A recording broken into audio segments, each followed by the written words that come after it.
शून्य,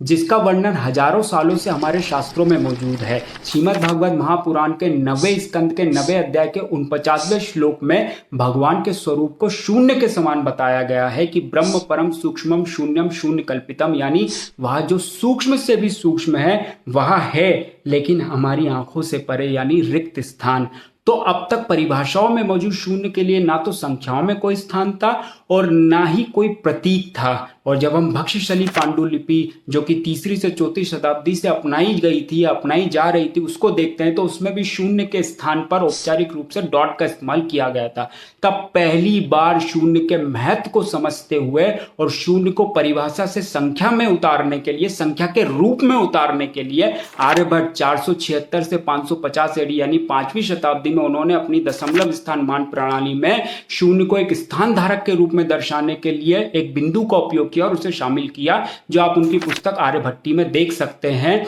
और इसी के कारण बाद के गणितज्ञों के लिए शून्य को एक संख्या के रूप में समझने में मदद मिली। तब उसके बाद ब्रह्मगुप्त 598 से 668 एडी में उन्होंने शून्य को एक संख्या के रूप में औपचारिक रूप दिया और उसके उपयोग के लिए अपनी पुस्तक ब्रह्मस्फुट सिद्धांत में 10 गणितीय नियम विकसित किए।